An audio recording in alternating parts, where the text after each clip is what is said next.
This week on the Green Wave Report, for the second straight weekend, baseball takes down a top conference team, basketball transfer action, and a look ahead at our final segment with Tulane AD David Harris, plus the similarities of what we hear from Gainesville and what still echoes in Uptown.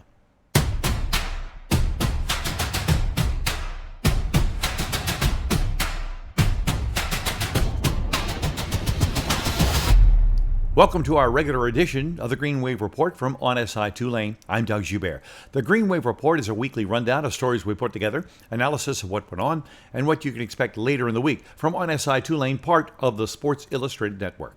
If you like what we produce each week, we'd appreciate it if you'd like our stories and subscribe to our YouTube channel. It helps us in knowing what you like and what you don't. The Tulane baseball team claimed 2 out of 3 against one of the top teams in the American Conference, longtime rival East Carolina, over the weekend.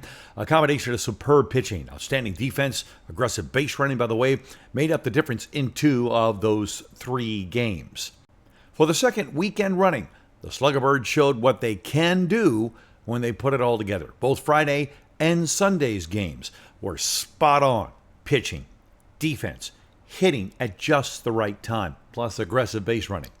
On Friday, it just felt like this would be the game to decide whether or not starting pitcher Trey Sahajic would continue in that role.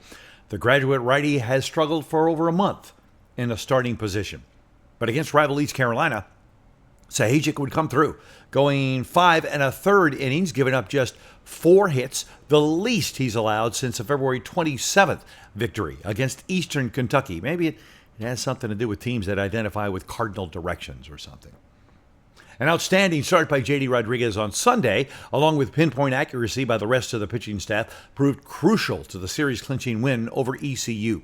The junior lefty had his second consecutive solid outing, going 5 1/3 innings, giving up a couple of solo home runs, but not allowing but 2 hits the rest of his time on the mound. From the batter's box, the Sluggerbirds worked counts well, earning 6 walks over the weekend, which would then be followed by those timely hits. Green Wave piled up 26 hits over those 3 games. For the most part, Tulane pitching and hitting were right on target. Friday night starter Sahajic has earned a reprieve from being second guest. We'll find out how long that lasts when the Green Wave traveled to Boca Raton to play a 3-game set against a Florida Atlantic team that got back on track a bit over the weekend against Memphis, winning 2 of 3 from the struggling Tigers. If the Wave can get back Saturday starting pitcher Jack Frankel, who has been nursing back discomfort, the Sluggerbirds may just be hitting stride at just the right time. The NCAA basketball transfer portal opened last week. 5 Greenies have entered it, 3 men, 2 women, all of them guards. No surprise that star guard Rowan Brumbaugh jumped into the portal waters on the first day. 2 more guards did it a little later that day, Scotty Middleton and Curtis Williams Jr. Though both Williams and Middleton contributed to the program this season, it's Brumbaugh that is going to be the biggest hole to fill for Ron Hunter. For the women, 2 players who won American Conference Freshman of the Year in their first seasons at Tulane decided to try out the portal. 2025's honoree, Kendall Sneed, and this year's trophy winner, McKaylin Marshall. No announcements yet from either Ron Hunter or Ashley Langford as to any new players that have been lassoed to come to Uptown. These last 2 weeks, we've been featuring a wide-ranging interview with Tulane Athletic Director David Harris on Mondays and Wednesdays at noon. The final part of that series features Harris talking about his vision of where Tulane stands as part of the NCAA. His answer, riveting for us. The final portion of the 4-part series will air Wednesday at noon. If you haven't kept up with Florida Gators football, that's understandable, since you're probably a follower of Tulane.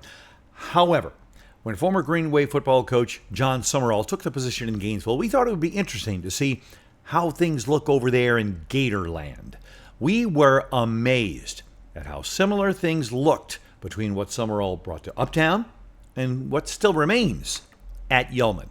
Still preaching a lot of toughness on both campuses and lots of love being talked about. It just seems to us that some of the things that made Tulane successful over the last 2 years is still around in Uptown. We hope you've enjoyed our regular edition of the Green Wave Report. Our report airs regularly Mondays at 4 p.m. Tomorrow, spring football continues for Tulane. We have our usual 4 p.m. report, the day of practice, Tuesday. We hope you'll see us then.